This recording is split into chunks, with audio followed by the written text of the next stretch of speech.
Live from the Ed McMahon Mass Communications Center at Quinnipiac University, this is QNN, the Quinnipiac News Network.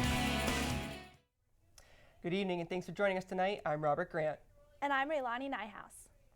Quinnipiac's campus looks pretty in the snow, but the storms this week caused a lot of problems for students and professors. Micah Bailey has details. New England is seeing. This is Micah Bailey, QNN. The snowstorm created mayhem on Sherman Avenue for a couple of Quinnipiac juniors. Two students were driving down Sherman when they slowed down for a car accident ahead. Their cautious efforts didn't prevent them from hitting a snowbank and spinning out. Moments later, a large milk truck spun in the same place and hit the back of the student's car. Neither the students or the truck driver were injured. Vice President Mark Thompson spoke with the Chronicle yesterday about the university's decision to arm public safety officers. All public safety officers being armed will participate in ongoing training and have prior police experience. Thompson ensured the decision was made after a careful analysis of what is necessary to keep Quinnipiac safe and secure. All right, and locking doors on and off campus has never been more important. Hamden residents are seeing a rise in break-ins this month. Emily Seibert has the story.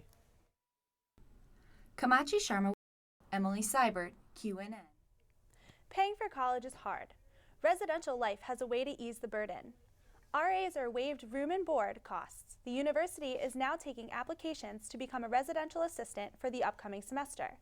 To apply to become an RA, it is required of you to have a minimum 2.75 GPA and have at least 2 semesters of on-campus housing experience.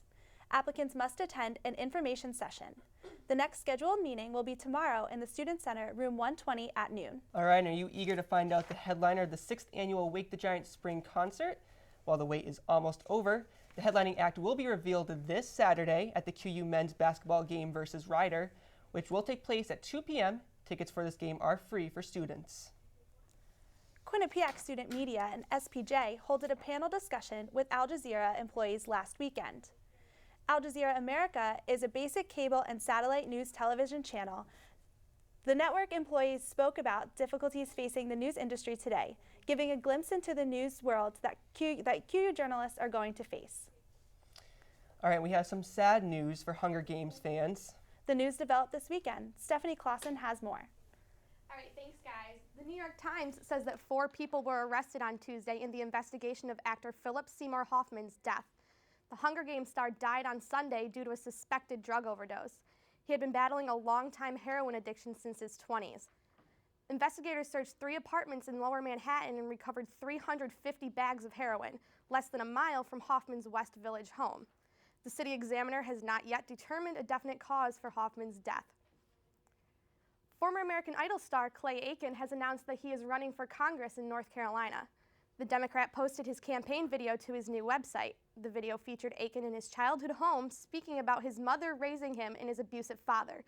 He'll be running against Republican Renee Elmers.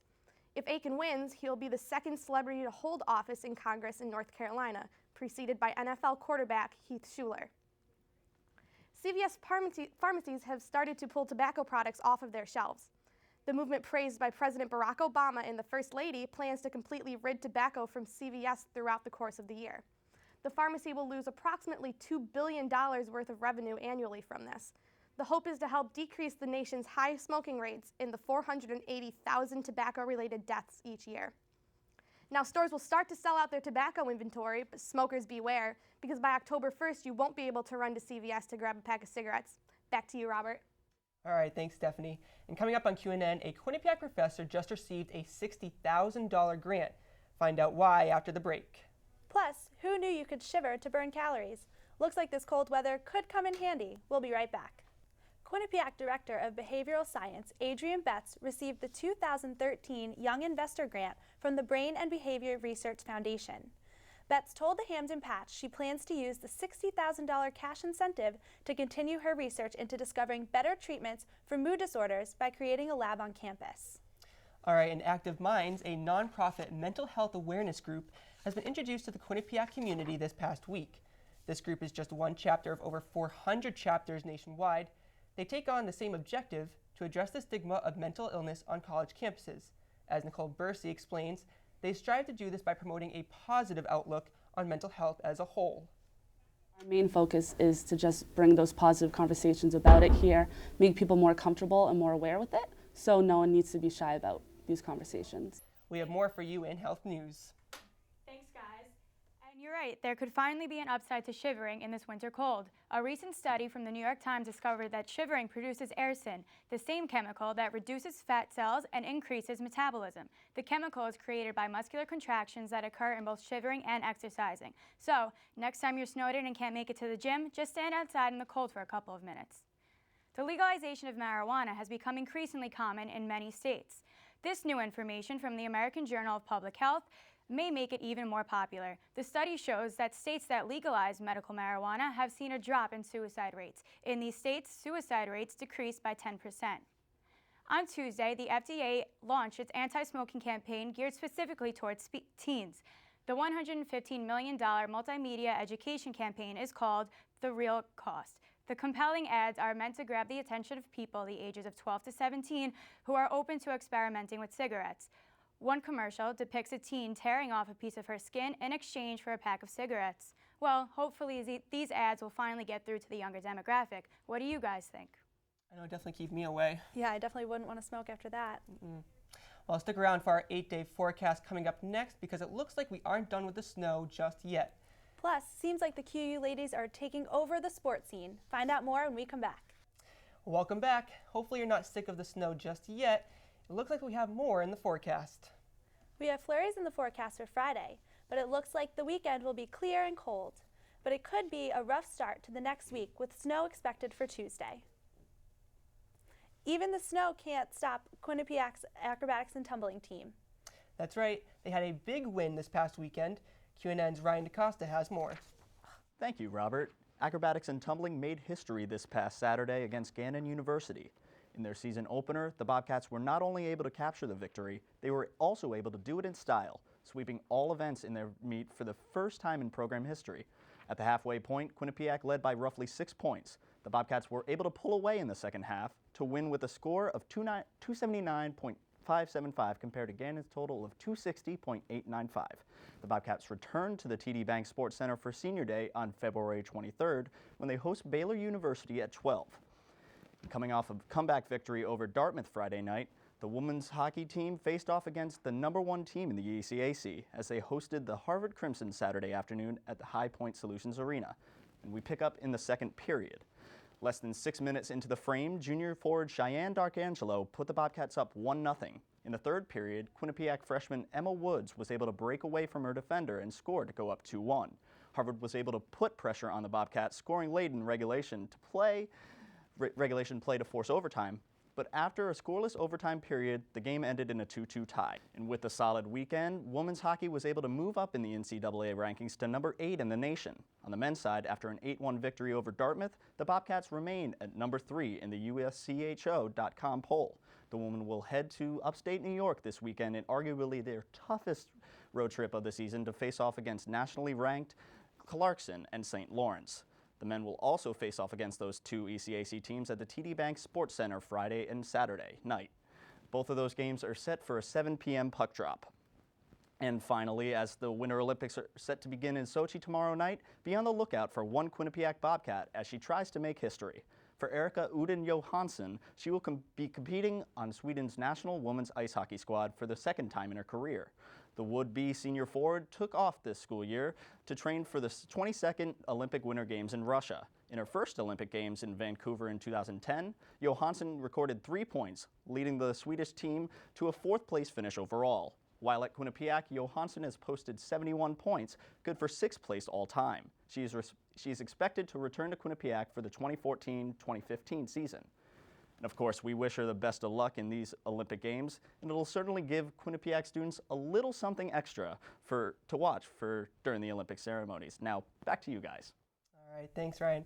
Can't believe the Olympics are already coming up. I know, Winter Olympics are definitely my favorite. Coming up on QNN, there was a lot of buzz about Super Bowl ads this weekend. And we know one of them got a lot of attention on Twitter. Stay with us for more. Many people argue that the Super Bowl commercials this year weren't so memorable, and only a few actually caught viewer attention, Esurance being one of them. The insurance company made big headlines after telling viewers that they will be giving away $1.5 million to just one lucky Twitter user who who tweeted with the hashtag eSharonSave30. 3 million tweets later, there is only one lucky winner. Thanks for joining us for QNN News. We'll be back next week with more news from around Quinnipiac and the local community.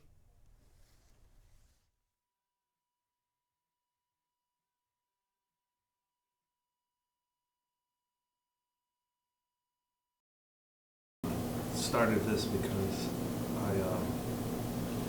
there's too many pizzerias in the area, and I came up with this because I know that there's not a whole lot of these in the area.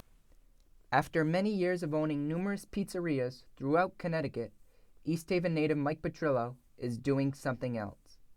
He is now running a much different business: barbecue. Petrillo opened Bubba's Barbecue on October 11th on Whitney Avenue in Hamden.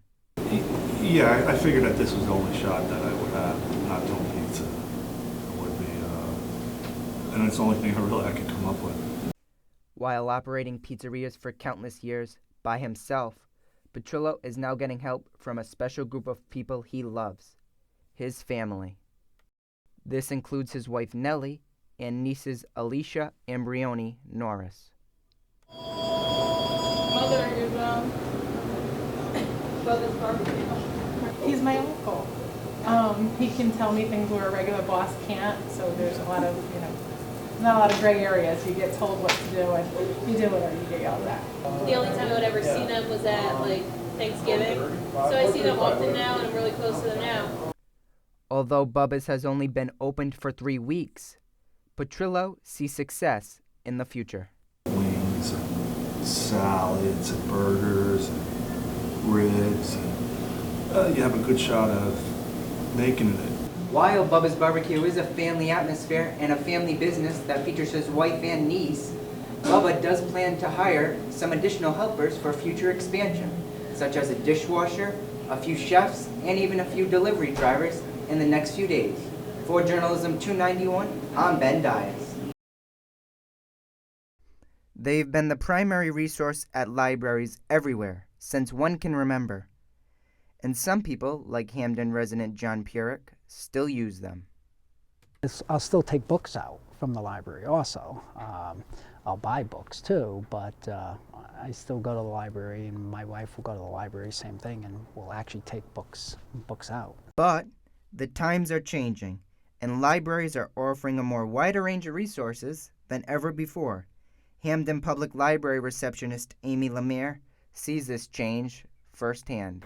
Things like job searching, resume work, a lot of with our older demographic, it's a lot of research, genealogy aspects, and then with younger teens and the children, they love playing video games here. According to a 2013 study done by the American Library Association, 54% of Americans have used a public library in the past year.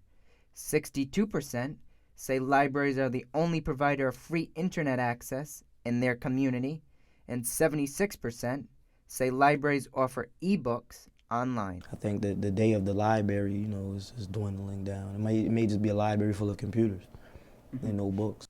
Hamden resident Warren Zoney says that technology is an important tool for gathering information in today's world. In order to be up on stuff, you have to be with the flow. You have to know about technology. I think that the library could have probably more classes. I think what they ought to do is they ought to teach kids how to type instead of hunting and pecking. The Hamden Library is making computers like this one more useful.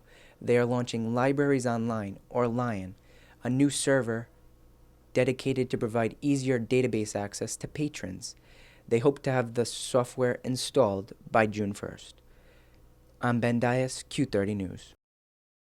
I think it was just time for a change. Everybody deserves a chance, and I just think that it was the right decision.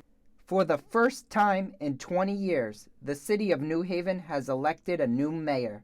65-year-old Tony Harp will serve as the Elm City's new chief elected official. To see more women involved in politics and business, and thankfully, women are breaking the glass ceiling. Harp broke New Haven history when she beat Alderman Justin Elicker on November 5th. In doing so, she becomes the first female and the first African-American mayor in the city's 375-year history. My mayor's office, 4563, I'm going to have a party. But the people of New Haven are more concerned with what the new mayor-elect will accomplish, more so than her record-breaking victory. This generation is changing, but her being a female, I don't think she can do a better job than a man. It's equal. It's great that she's the first black woman. Congratulations to her. It's an achievement in her lifetime, but New Haven needs someone to really roll up their sleeves and make some hard choices. New Haven resident Gregory Smith says that Harp will have a difficult time fighting one particular issue. Crime. It's definitely going to be crime. Where it's coming from, how to stop it. It's going to be real tough for her.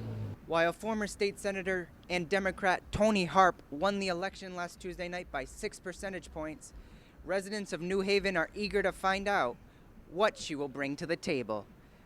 Harp will start in office on January 1st, replacing Mayor John DeStefano. In New Haven, I'm Ben Dias, Journalism 291.